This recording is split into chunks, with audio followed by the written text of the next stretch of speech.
Selamat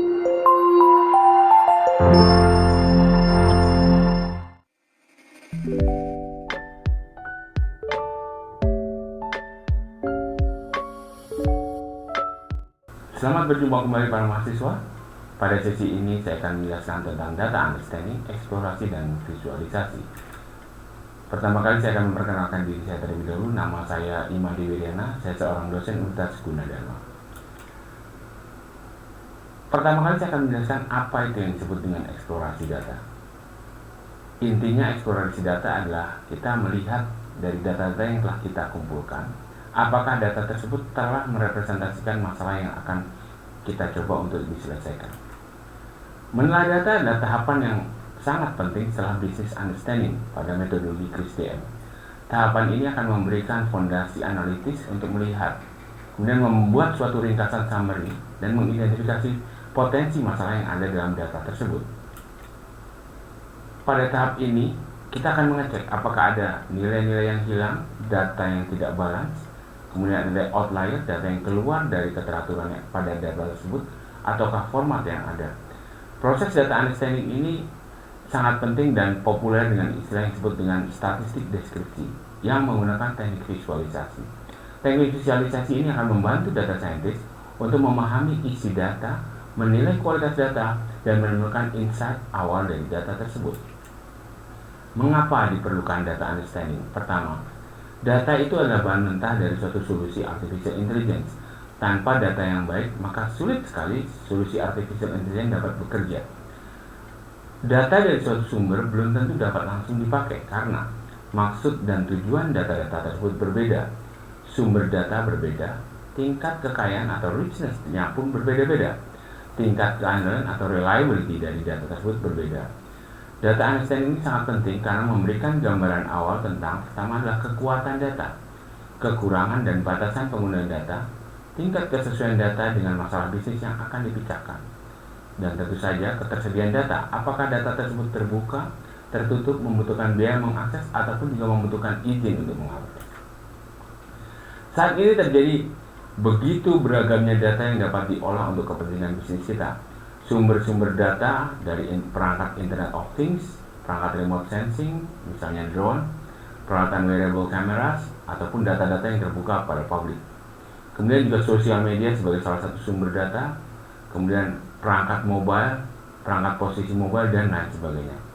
Dengan tersedianya beragam data ini, maka pemanfaatannya pun menjadi besar. Big data analytics adalah salah satu pemanfaatan. Pemanfaatan semantik, augmented reality, virtual reality, ini adalah berbagai macam pemanfaatan yang timbul karena tersedianya data. Bisa kita katakan suatu data science proses dimulai dengan adanya koleksi data.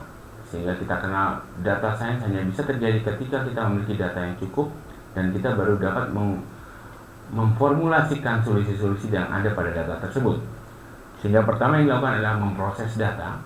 Disinilah timbul tahapan yang disebut dengan exploratory data analysis. Kita mencoba mengeksplor, mempelajari bagaimana data-data tersebut.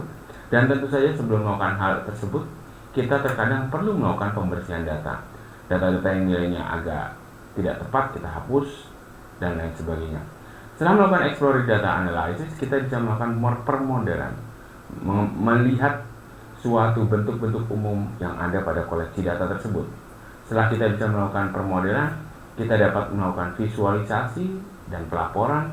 Dan juga dari permodelan data tersebut kita bisa mendeploy, membangun suatu solusi artificial intelligence yang misalnya dapat digunakan sebagai decision making process. Pada saat ini data sangat banyak sekali, kita bisa lihat hasil dari berbagai macam input, dari hasil eksperimen, dari database repository, dari log, dan ini menjadi beragam bentuk jenis data, berbentuk structure, spasial, dan lain sebagainya. Dan tentu saja bagaimana menggambarkan data tersebut, merepresentasikan data tersebut tergantung dari tipe data tersebut. Sumber data saat ini misalnya adalah suatu database, spreadsheet yang kita dapat simpan dalam CSV, JSON, ataupun Excel. Dan kemudian dokumen seperti halnya dokumen surat, dokumen pelaporan, itu adalah sumber data tersebut. Dan saat ini berkas-berkas seperti multimedia, audio, video merupakan salah satu sumber data yang bisa diolah. Salah satu situs yang menyimpan berbagai macam jenis data dan sumber data itu disebut dengan Kaggle, dan juga tentu saja Satu Data Indonesia.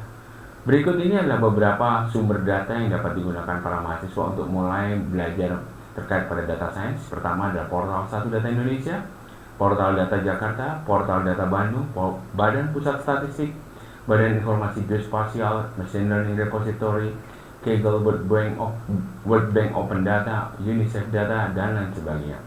Data-data ini sebagian besar sudah cukup bersih dan sudah cukup dan dapat digunakan oleh para mahasiswa untuk memulai mempelajari, melakukan permodelan, melakukan training dengan berbagai macam data sehingga dapat membentuk suatu model. Ini adalah suatu sistem ataupun alat bantu yang dapat kita gunakan untuk mencari dataset yang ada. Beberapa istilah ini penting untuk mengetahui tentang data. Yang pertama adalah field. Field adalah kumpulan karakter yang membentuk suatu arti, misalnya NPM, nama mahasiswa, alamat. Kemudian record. Record adalah satu himpunan field yang cukup lengkap dan kompleks yang melakukan suatu penjabaran pada suatu objek. Jadi misalnya koleksi NPM, nama mahasiswa, alamat, nomor telepon pada seseorang, itulah record.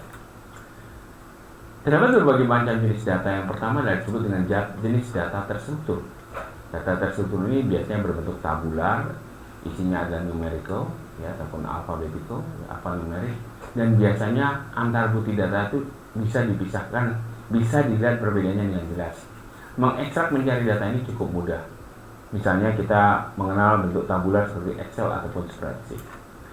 Jenis data lainnya adalah jenis data tidak terstruktur, misalnya tulisan email kita, berita online, laporan. Ini adalah bentuk-bentuk jenis data yang tidak terstruktur. Bentuk jenis data tidak terstruktur ini dapat juga mengkombinasikan dengan bentuk yang lain, misalnya suara, video, atau format lainnya. Untuk mengekstrak atau mengquery jenis data ini tidaklah mudah seperti hanya data terstruktur. Contoh data tidak terstruktur ini misalnya foto, gambar, video, ataupun berita di media sosial. Ini adalah apabila kita coba membandingkan antara bentuk data terstruktur dan data tidak terstruktur, sehingga data tidak terstruktur intinya kita tidak bisa menyajikan dalam bentuk tabel, baris, dan kolom seperti halnya data terstruktur. Di antara data terstruktur dan data tidak terstruktur ada yang disebut data quasi structure, agak terstruktur ataupun semi structure. Jadi misalnya kalau kita lihat berkas XML, HTML itu adalah semi structure. Dia tidak terstruktur, tetapi bisa menjadi seperti terstruktur karena adanya tag-tag semantik. Ya. Kemudian quasi struktur sepertinya struktur, tetapi sepertinya tidak terstruktur, tapi dia memiliki struktur yang sifatnya sangat sederhana. Misalnya log file, clickstream data, inilah quasi structure. Ya. Jadi bentuk-bentuk data ini awalnya hanya structure dan unstructure, tetapi dengan kemampuan pemrosesan komputasi kita bisa mengolah data-data yang tidak terstruktur ataupun data yang agak terstruktur. Bagaimana jenis data memperolehnya? Yang pertama adalah data primer. Data primer adalah data yang kita ambil langsung dari objek penelitian. Kedua adalah data sekunder. Data sekunder adalah data yang didapat tidak secara langsung dari objek penelitian. Biasanya sudah dikumpulkan oleh pihak tertentu. Kemudian berdasarkan lokasi sumber data tersebut. Yang pertama adalah data internal, data yang menggambarkan situasi atau kondisi suatu organisasi secara internal. Kedua adalah data eksternal. Data eksternal adalah data yang menggambarkan situasi serta kondisi yang ada di luar organisasi. Berdasarkan jenis datanya kita bisa melihat ada data yang sifatnya kuantitatif, yang biasanya kita sajikan dalam bentuk angka-angka, dan ada juga data kualitatif. Data kualitatif adalah data yang disajikan dalam bentuk kata-kata yang mengandung makna. Data juga dapat kita pisahkan menjadi data discrete. Ada data yang nilainya adalah bilangan asli, ya. Kemudian misal berat badan ibu-ibu, nilai rupiah dari waktu ke waktu. Jenis kedua adalah data kontinu. Data kontinu adalah data yang nilainya pada suatu interval tertentu berada pada nilai satu persatu. Ya, misalnya Dinas Pertanian Daerah mengimpor bahan baku pupuk sekitar 8,50 ton dan lain sebagainya. Sehingga ini adalah data kontinu. Kemudian menurut waktu pengumpulannya ada yang disebut dengan data cross section, data yang menunjukkan titik waktu tertentu. Misalnya berikut ini adalah laporan keuangan pada tanggal 31 Desember 2006. Ada juga yang disebut dengan data time series berkala. Data berkala ini adalah data yang menggambarkan dari suatu waktu ke waktu secara historis. Misalnya, harga saham dari waktu ke waktu. Berdasarkan apakah suatu data di label atau tidak di label, ada dua jenis. Karena ketika kita ingin melatih atau men-training sistem, maka kita menggunakan data terlabel apabila supervised learning. Jadi data terlabel itu kita memiliki suatu informasi dan ada label yang menyatakan informasi tersebut. Misal, jenis lelaki, rokok, vaksin, kesehatan. Kesehatan ini adalah labelnya. Ya. Data tanpa label, dia tidak memiliki label yang menjelaskan satu record tersebut, tetapi data-data ini menunjukkan kepada satu jenis objek. Ya. Biasanya data tanpa label ini kita akan gunakan untuk melakukan clustering dari jenis data tersebut. Misalnya ini ada informasi pembeli, kita olah data tanpa label ini untuk mendapatkan kelompok pembeli yang ada pada bisnis kita. Terima kasih, kita akan bertemu lagi di dalam sesi berikutnya.